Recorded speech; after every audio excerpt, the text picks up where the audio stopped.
Hello everyone, welcome to my YouTube channel. आज का हमारा टॉपिक है रासायनिक अभिक्रिया। इस वीडियो में आपको ना केवल ये बताया जाएगा रासायनिक अभिक्रिया क्या होती है, बल्कि आपको ये भी बताया जाएगा आपको एग्जाम में क्या और किस तरीके से लिखकर आना है। तो स्टार्ट करते हैं। रासायनिक अभिक्रिया, जब दो या दो से अधिक पदार्थ आपस में मिलकर भिन्न गुणधर्म वाले नए पदार्थ बनाते हैं तो उसे रासायनिक अभिक्रिया कहते हैं।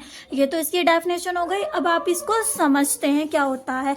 दो या दो से अधिक पदार्थ, जैसे कि हमने नींबू, चीनी, पानी, नमक सबको एक जगह मिक्स कर दिया, आपस में मिलकर भिन्न गुणधर्म का मतलब है, पहले पानी का टेस्ट आपको कैसा था, फीका था ना, उसमें खटास वटास थी।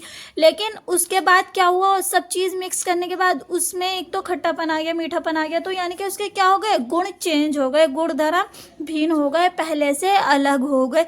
यहाँ आप लिख सकते हो अलग गुणधर्म वाले नए पदार्थ बनाता। नए पदार्थ बन गया, पहले तो वो पानी था, उसके बाद वो शिकंजी बन गई, तो उसे क्या कहते हैं, रासायनिक अभिक्रिया। रासायनिक अभिक्रिया की पहचान किससे होती है, जब रासायनिक अभिक्रिया होती है तो उसका रंग चेंज हो जाता है, उसकी स्टेट चेंज हो जाती है। या फिर आप ये ध्यान रख सकते हो कि रासायनिक अभिक्रिया में पदार्थ वापस नहीं लाया जा सकता। जैसे कि आपने पानी में नींबू, नमक, चीनी डाल दी, अब उसको आप वापस पानी नहीं बना सकते, वह हमारी रासायनिक अभिक्रिया होती है। और जिसमें वापस ला सकते हैं वो हमारी भौतिक अभिक्रिया होती है। जैसे कि मोमबत्ती को पिघलाकर आप जो नीचे मोम है वो वापस मोमबत्ती बनाई जा सकती है, यानी कि उसके गुण चेंज नहीं हुए, तो हमारी भौतिक अभिक्रिया होती है। रासायनिक अभिक्रिया में गुण चेंज हो जाते हैं पहले से। इसके एग्जाम्पल है पानी में नींबू, चीनी और नमक मिलाना, ये हमारा क्या है, रासायनिक अभिक्रिया। वायु के संपर्क में आने से जंग लगना, जंग लगना क्या होता है, रासायनिक अभिक्रिया होती है, क्योंकि वायु के संपर्क में आते ही वो लोहे से क्या बन जाता है, जंग लग जाता है उस पर। भोजन का पकना, भोजन का पकना क्या है हमारा, रासायनिक अभिक्रिया, क्योंकि पहले तो वो सब्जियाँ थी, फिर उसमें सब चीज़ मिक्स की तो वो भोजन बन गया हमारा। भोजन का पकना रासायनिक अभिक्रिया होती है। हमारे शरीर में भोजन का पचना, हमारे शरीर में जो भोजन पचता है वो भी क्या है, रासायनिक अभिक्रिया, क्योंकि अंदर रिएक्शंस होती रहती है। श्वसन करना यानी कि सांस लेना, ये सब हमारी रासायनिक अभिक्रिया होती है।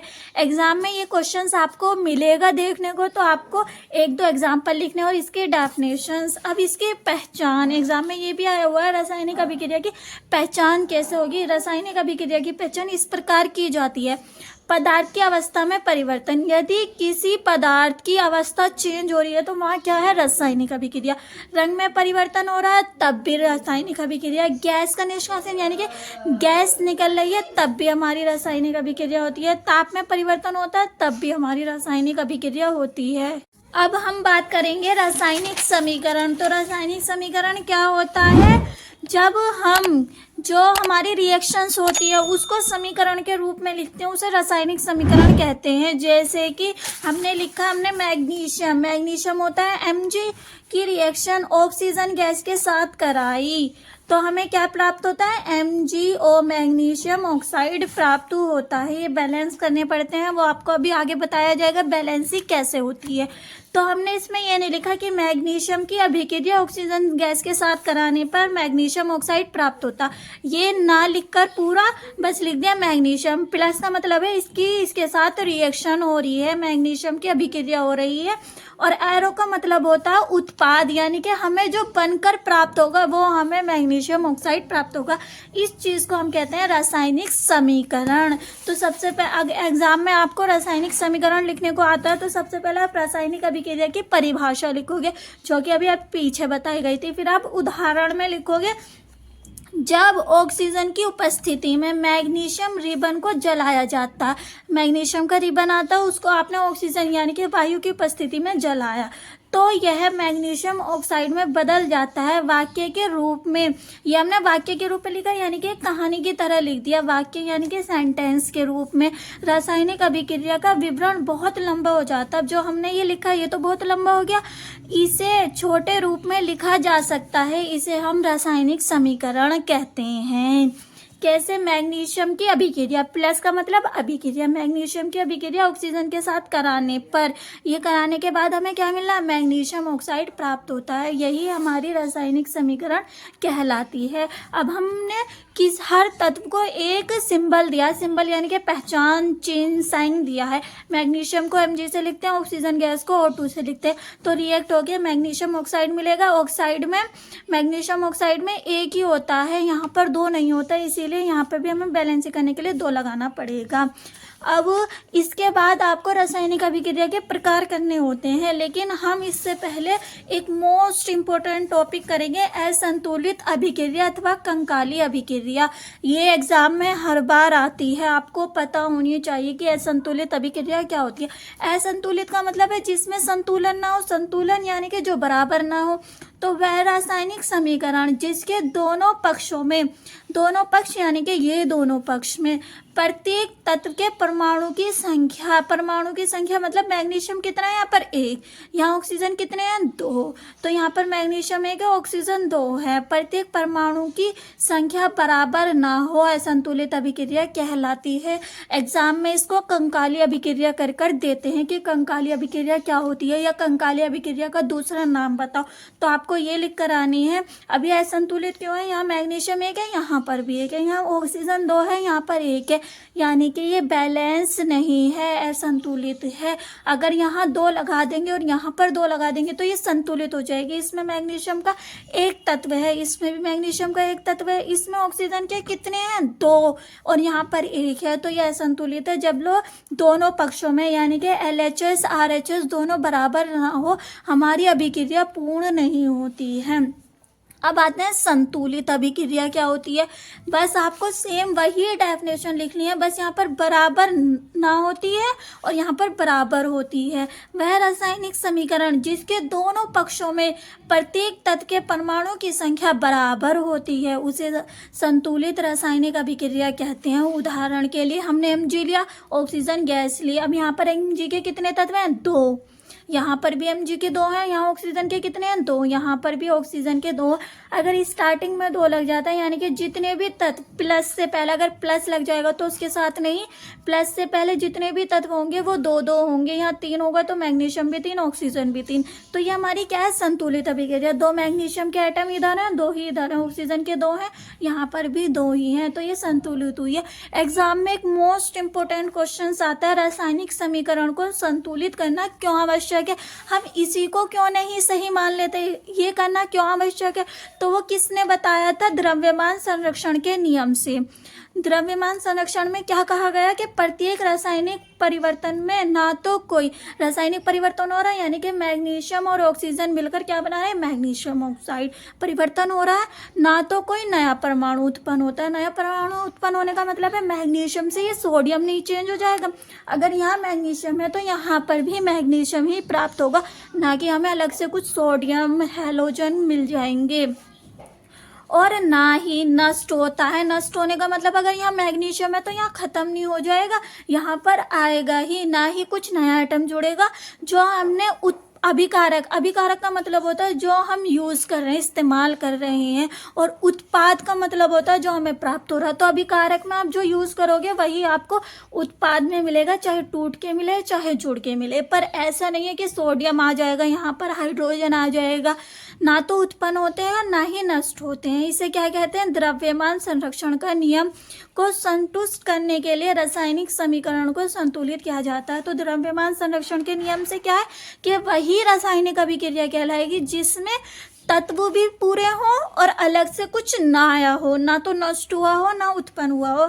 यहाँ दो मैग्नीशियम है तो यहाँ पर कुछ ना कुछ करके दो मैग्नीशियम ही लानी है, यहाँ दो ऑक्सीजन है तो दो ऑक्सीजन ही लानी है, तब हमारी अभिक्रिया संतुलित होगी और वही हमारी रासायनिक अभिक्रिया कहलाई जाएगी। ये हमारी रासायनिक अभिक्रिया नहीं है, इसीलिए इसे असंतुलित या कंकाली अभिक्रिया कहते हैं।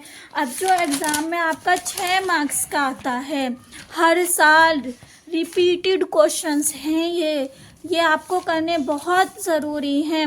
निम्नलिखित रासायनिक समीकरणों को संतुलित कीजिए। यहाँ आपको पूरे 6 मार्क्स का एग्जाम में दिखाई देगा। ये आपके 6 क्वेश्चंस आते हैं इस प्रकार के।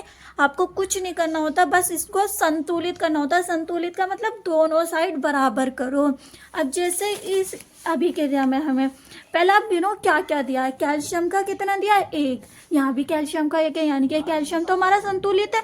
हाइड्रोजन नाइट्रोजन के कितने हैं, यहाँ पर 1 है, और यहाँ कितना दे दिया, 2 दे दिए। ये इसका मतलब 2 ही तो 2 नाइट्रोजन है, और 2 3 जा 6। ओ को 2 बार लिखोगे, O3 हमारे 1 बार, और दूसरी बार भी तो कितने हो गए ऑक्सीजन के, 6। तो आपको ये बैलेंस करके दिखाना है कि दोनों तरफ असंतुलित अभिक्रिया बननी है। अभी तो आपको संतुलित करके दिखानी है यही अभिक्रिया। तो आपके नाइट्रोजन के तो पूरे ही नहीं हो रहे हैं, सिर्फ कैल्शियम के पूरे हो रहे हैं। तो आपको नाइट्रोजन का पूरा करने के लिए एक आपको बात ध्यान रखनी है कि आप सिर्फ यही लगा सकते हो, 2 लगाओ, 3 लगाओ, 5 लगाओ, यहाँ आपको किसी भी रिएक्शंस में नहीं लगा सकते।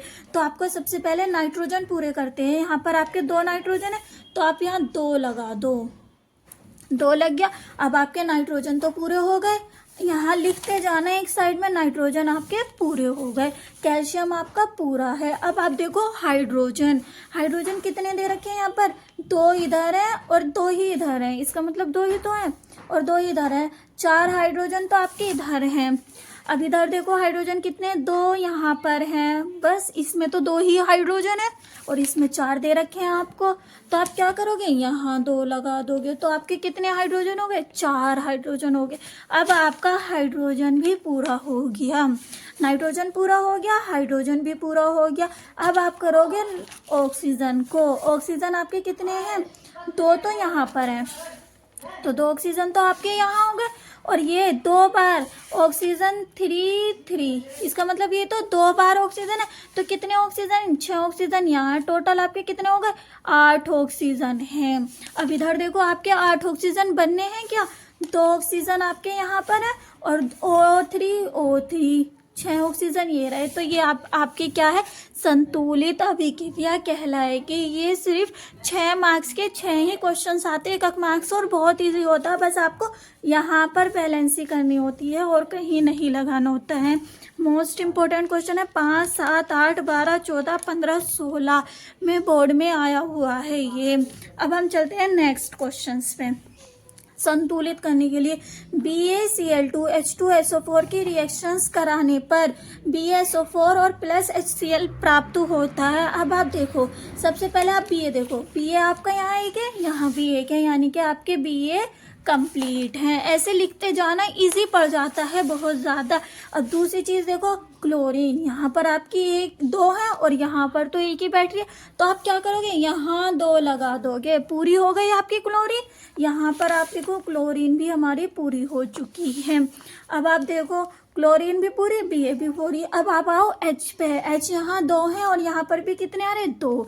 तो आपके हाइड्रोजन भी पूरी हो गए, हाइड्रोजन भी पूरे हो गया। SO4 O4 है, O4 है, ये आपकी रिएक्शंस कंप्लीट हो गई। कितना इजी, 1 नंबर का था, बस आपको यहाँ 2 लगाना था और ये आपकी रिएक्शंस पूरी हो गई, 1 नंबर फ्री का साफ का। अब नेक्स्ट क्वेश्चन हमारा NaOH plus H2SO4 easy reactions करने के बाद Na2SO4 प्लस H2O मिलता है। सबसे पहले आप देखो Na कितना है, यहाँ 1 और यहाँ पर कितने आ रहे हैं, 2। तो आप कहाँ लगाओगे, कम वाले में लगाते हैं, ज़्यादा वाले को कम नहीं कर सकते हो आप।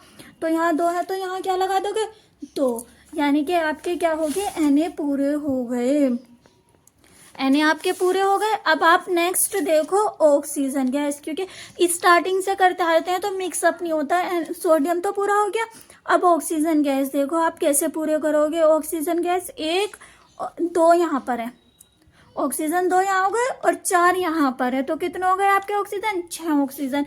यहाँ पर 4 तो एज इट इज आ रहा है, SO4 पूरा ही, नाइट्रोजन भी आपका पूरा हो गया, SO4 भी पूरा हो गया। यहाँ पर ऑक्सीजन 2 है और यहाँ पर कितना है, 1 ही है, तो आप यहाँ 2 लगा दो। अब आपके 2 ऑक्सीजन और 4 ऑक्सीजन, 6 ऑक्सीजन पूरे हैं, 4 ऑक्सीजन और 2 ऑक्सीजन आपके पूरे हैं। यहाँ पर आपके ऑक्सीजन भी पूरे हो गए। अब नेक्स्ट आते हैं हम हाइड्रोजन पर।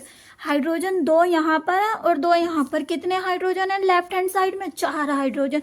तो 4 हाइड्रोजन आपके LH RHS में भी होने चाहिए राइट हैंड साइड में। तो 2 2 जा 4, H2 आप 2 बार लिखोगे तो कितने हाइड्रोजन हो गए आपके? 4 हाइड्रोजन। तो 4 ही इधर है और 4 ही इधर है, 2 यहाँ से और 2 यहाँ से, तो आपके हाइड्रोजन भी पूरे हो गए। SO4 आपका एज इट इज आ गया। तो ये आपका बस कुछ नहीं करना था, 2 यहाँ लगाना था, 2 यहाँ लगाना था। 1 नंबर ये भी पूरा 2016, 15, 18, 20 में आया हुआ है ये यूपी।